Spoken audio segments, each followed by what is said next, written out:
Welcome to Level Up with Tipi, where we tackle the issues and challenges affecting 911 telecommunicators. Your host, Tipi Brookins, has decades of leadership experience in public safety communications. Here's Tipi. All right. Good morning, everyone. So we are here with Level Up with Tipi, and I am super excited to have with us this morning Miss Shireka Graham. She is with Cobb County as the Deputy Director of Professional Standards and Development. And I am going to turn it over to her so that you can hear basically about her intro and just about her and what she's doing there at Cobb County. Good morning, everyone. Again, my name is Shireka Graham. I'm here at Cobb County. I've been in public safety for almost 21 years, believe it or not.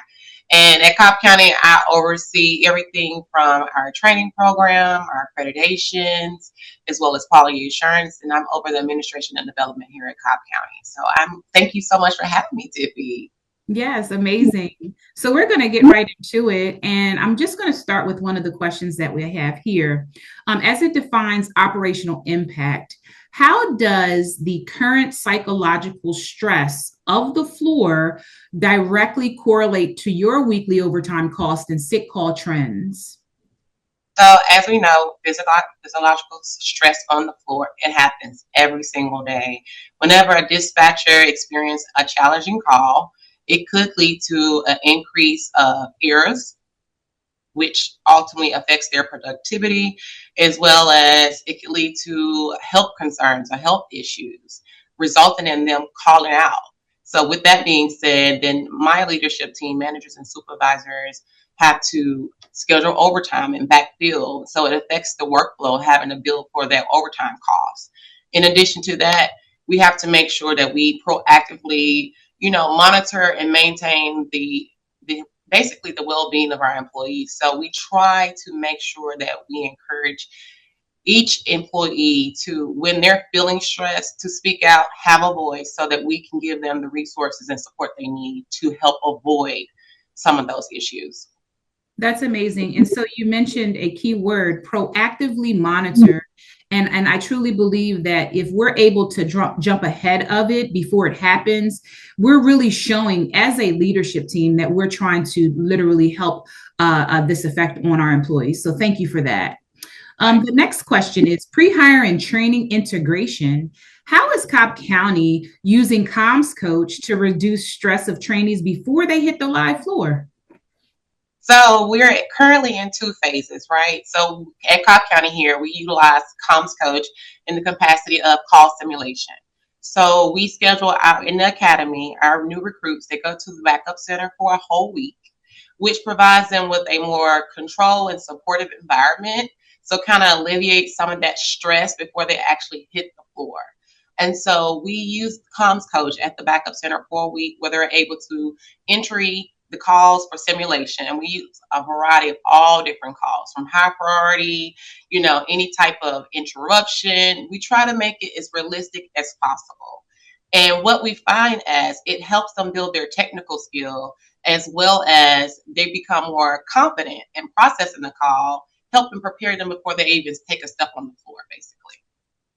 That's amazing. So helping to build that confidence, because as we know, you having your wealth of knowledge from the front lines, and myself, having that confidence makes a world of difference when it comes to, transitioning to the floor and taking that call when you don't have that trainer next to you. So definitely that is so important.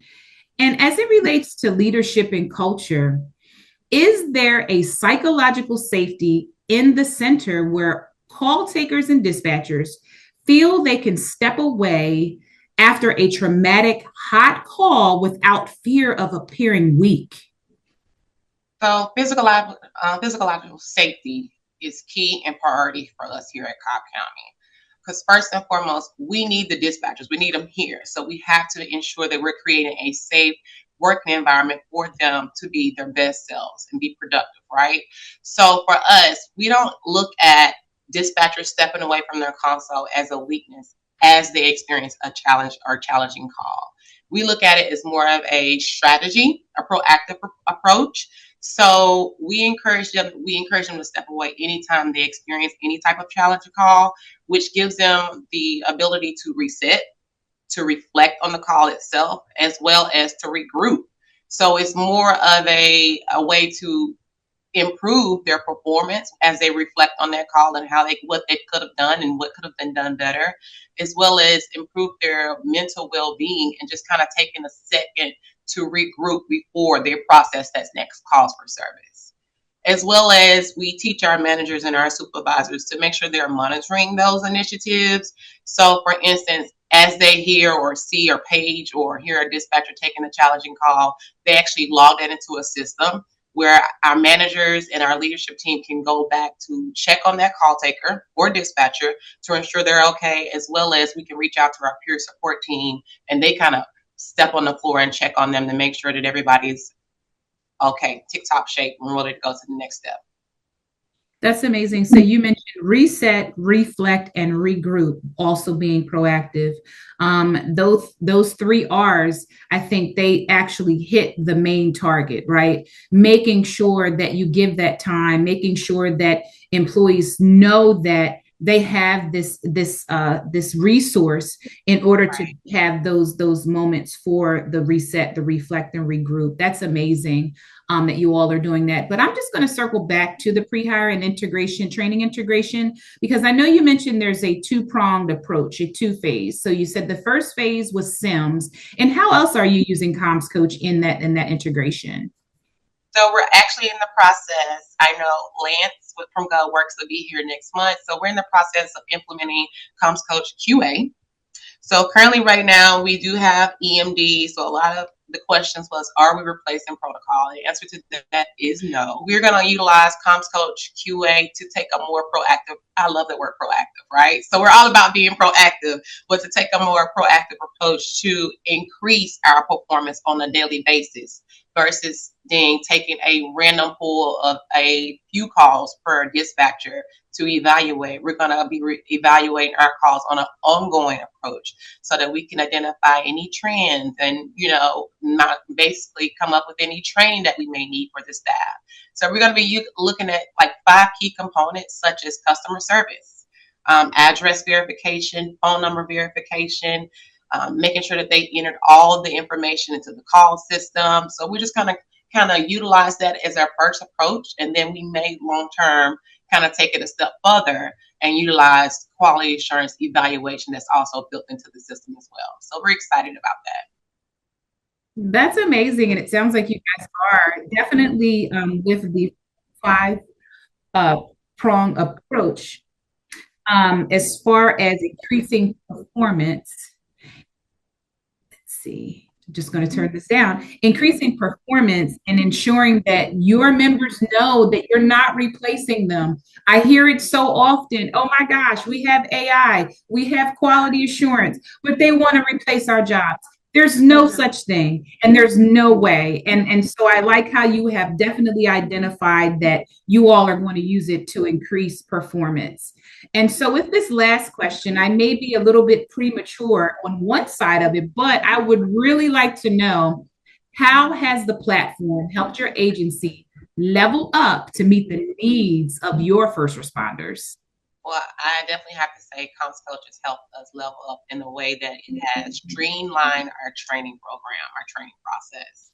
One thing for us, which is key, we're working on this year, is retention.